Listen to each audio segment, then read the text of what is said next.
Today we talk about 3 different topics, and the first one is iSpace. Welcome back to the SpaceInfo Club. Thanks for listening us on Spotify and all the audio streaming platforms, and if you're looking to the video on YouTube, thanks for watching. Let's start.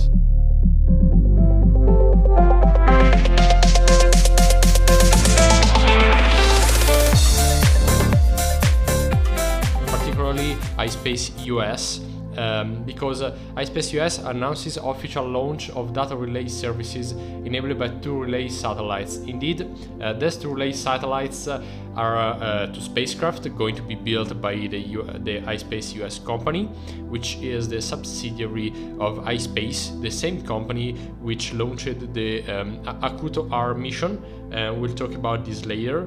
And the important thing why I'm precising, I'm letting you know that I'm talking about the United States subsidiary of the company, will be clearer to you in a moment. But firstly, let's talk about the mission. Well, the mission is made up of launching 2 spacecraft, 2 communication spacecraft satellites around our natural satellite, which is the moon, clearly. And these are important because they aim to bring telecommunication on the moon. Particularly, they're envisaged as the bridge for communication for future mission. They are not clearly as the commercial nature of the missions and of iSpace itself is to bring commercial businesses on the moon. And one very important thing is enabling communication. So there are going to be commercial spacecraft, commercial services. Clearly, I'm talking about communication. So as you can see on their website and at ispace-us.com, you can see this statement and this article of April the 25th, 2024, just less than a week ago, where a computer-generated image clearly shows how the mission, what's about the mission, what's the content of the mission, and yeah, we can see that. As said, this is going to be a communication mission. As I was saying before, the services, the telecommunication services, which are going to be released and supplied by the company, are going to be to stay under the commercial point of view. So, company will be able to use these services as they prefer, as they will, to exploit their services, their activities on the surface of the moon. And particularly, as you can see at the bottom of this image, the communication will enable, let's say, intra and intercommunication. What I mean with this? Well, the communication will enable services, data exchange around the satellite. Clearly, at the beginning, with I wouldn't call this a constellation, but technically it is, because you have more than one satellite around the moon. So you have 2 of them. So data will be able to be exchanged between these 2 satellites and between I would say users on the surface of the moon, but also data relay will be available. So maybe in a second phase, because you need a ground station which will be on the surface of Earth. So let's say this is the intercommunication part, because you can relay data from the moon to Earth, and this is very, very interesting. As I was saying at the beginning of the episode, I was specifying that I'm talking about iSpace US, so the United States subsidiary of iSpace company, which is based in Japan. And I'm saying this because all the development of this program is under NASA's Commercial Lunar Payload Services, CLPS. So you need to be an American company, or at least to be an American subsidiary of another company. But technically speaking, you're again an American company. So you can get access to CLPS CLIPS program. So you can get money, basically. So funds to finance your projects. And this is actually a very interesting project. And again, enabling communication is something we strongly need, maybe on the same level of having the capability of extracting resources from the surface of our natural satellite. Maybe this, let's say, this benefit, this capability is on the same level of importance of that resources extraction. So yeah, this is the framework in which the company iSpace US got the funds. And but maybe you are wondering how many funds. Well, we can get this information from an article on payloadspace.com, where iSpace is said to have received funds for their lunar mission of something like $45 million for the lander missions. Well, actually, I've mentioned iSpace. And before going on, well, this is just an information of how much money they got from NASA's CLIPS program. Well, indeed, to be more precise, iSpace US is a subsidiary, as I've been saying something like for the third time, of US Japan.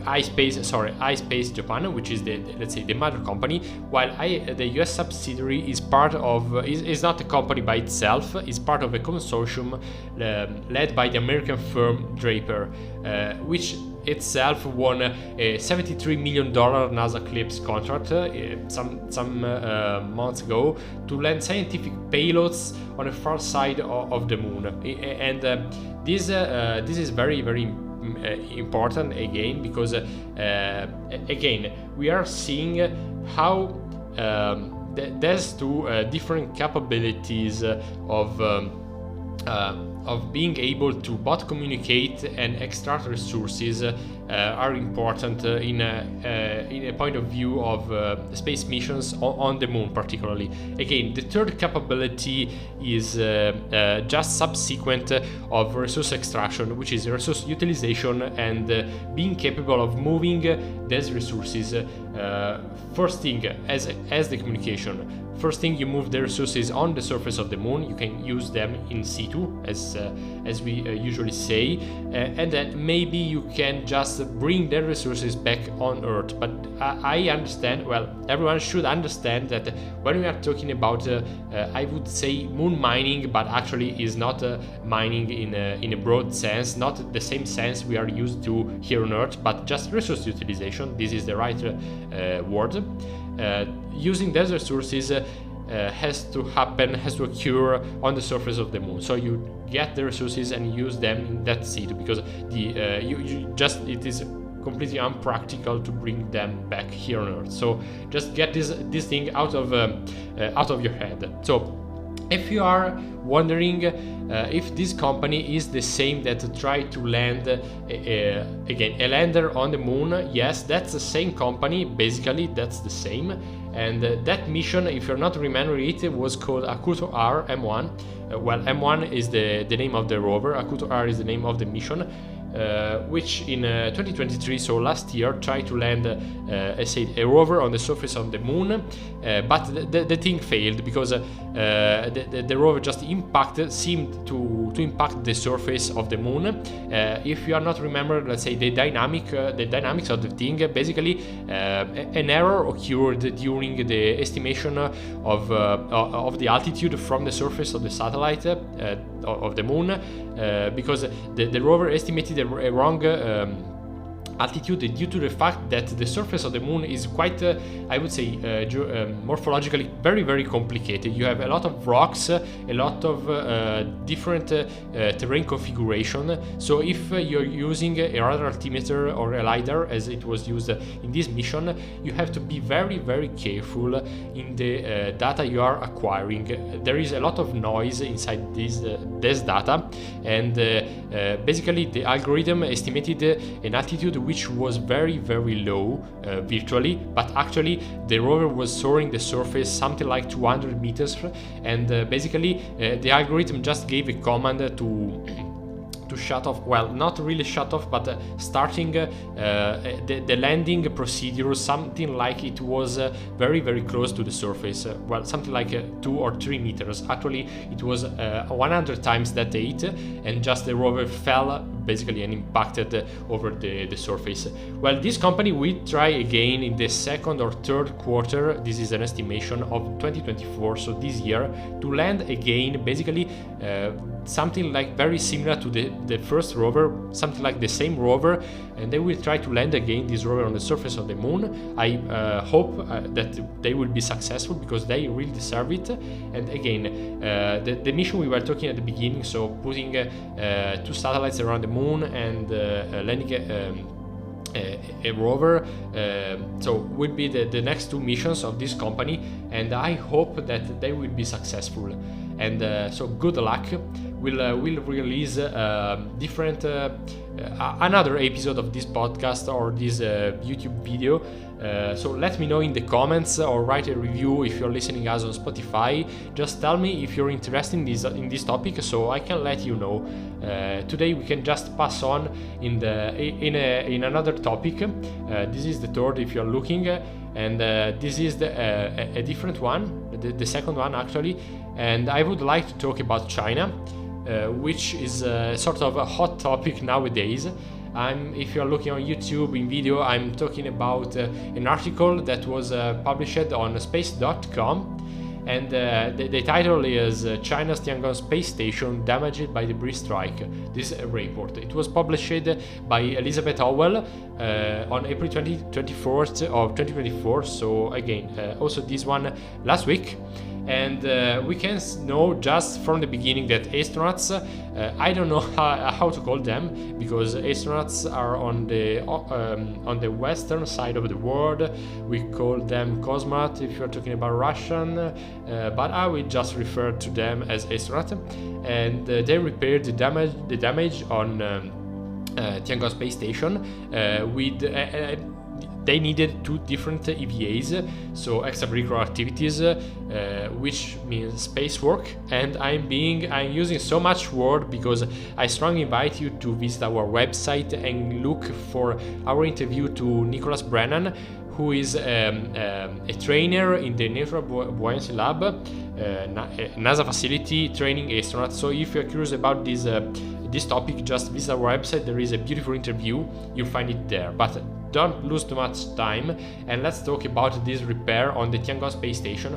We can see some images thanks to CMSA, which is the Chinese manned space agency, who reported as that a debris impacted their station, and the astronaut, well, they were able to actually repair, and it was also the damage was classified as minor, not so let's say alarming, but was a minor one, and caused a partial loss of power supply on the station. So the 2 spacewalks were enough to repair the damage, and we know that they were successful.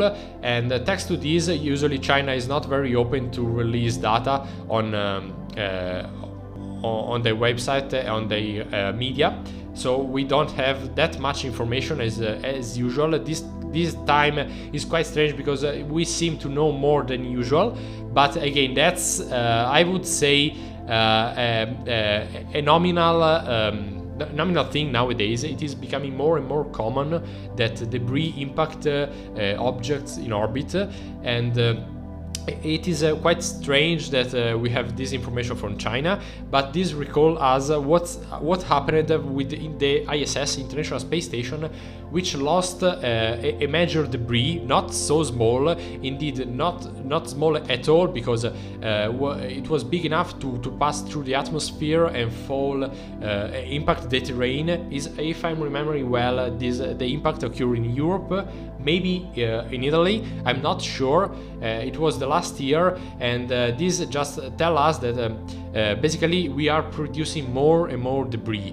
The debris are, I would say, partially almost something like natural, because it happens that sometimes you have malfunctions, sometimes you have glitches, issues, so it can happen. But for sure, the increasing quantity of objects we are putting into space should alarm us, at least, because we should be very, very careful, particularly about the I would say commercial object that we are putting into space.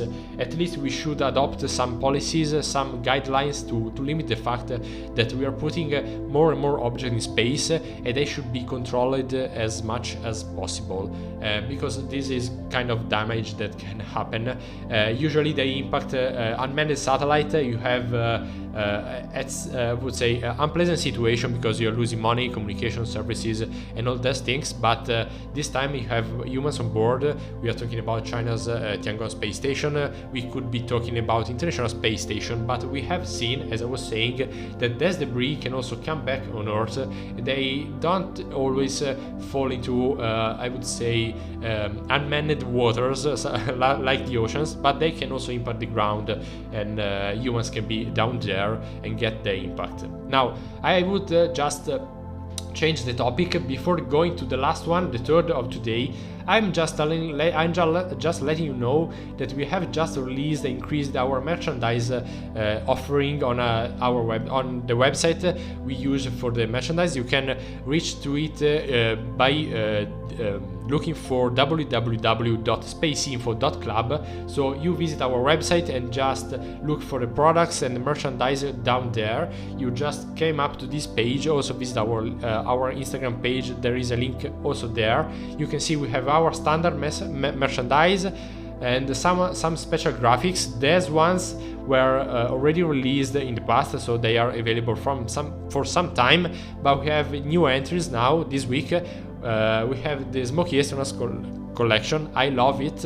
I've also shown I would say a physical result on the Instagram page of SpaceInfo, so just look for the stories out there and see the merchandise. I love it. I hope you love it too, and if you want, you can get yours here by visiting this website, which is teespring.com/stores/SpaceInfo. But don't worry, if it's too long, too complicated to remember, just visit www.spaceinfo.club, our official and only one website, and you get the link down there. Last topic of today. Now we are on the website of channelnewsasia.com, where a very inspiring title, I would say, "To the Moon, Mars and Beyond. Could China's soaring space ambitions be hampered by Earth factors?" Well, because China's, I would use this article to, I would say, to introduce a topic. We are still talking about China. This article was published by Wang Wunshin on the 29th of April 2024, so it was a couple of days ago from when I'm recording this episode, and I'm using this article to talk about China again. Yes, again talking about China. And I'm saying that their ambitions are becoming more and more concrete. They're becoming more and more real, because as you can see from this graph, China's space launches have been increasing a lot in time.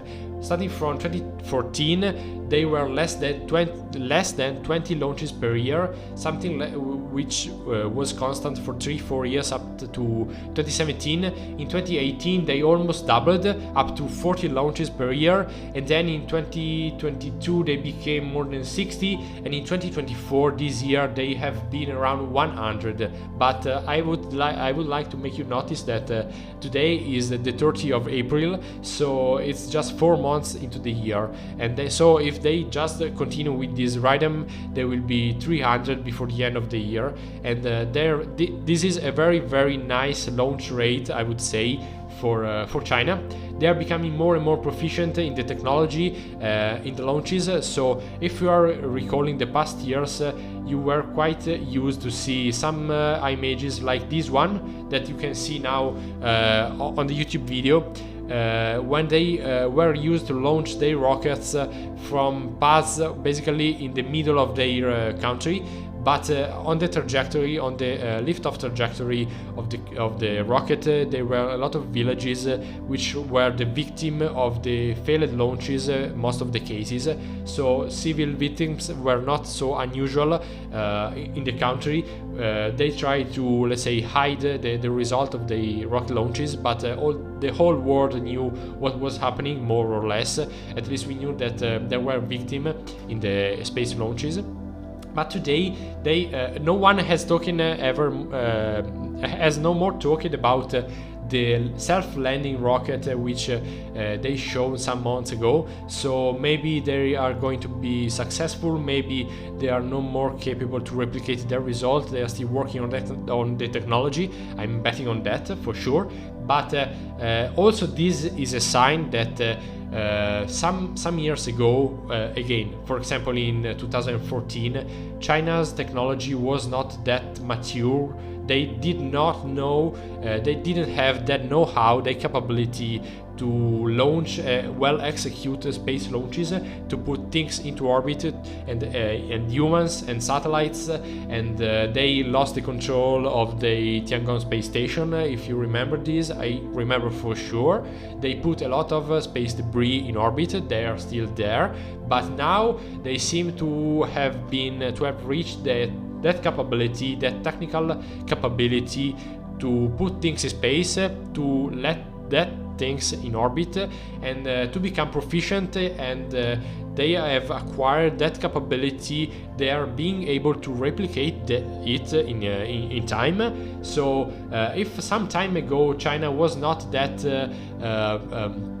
I would say warning powerful country under the space technology side, because they tried to launch, they tried to put things on rocket and put them into orbit. Now they are becoming more and more capable. I would say that they have definitely acquired their capability.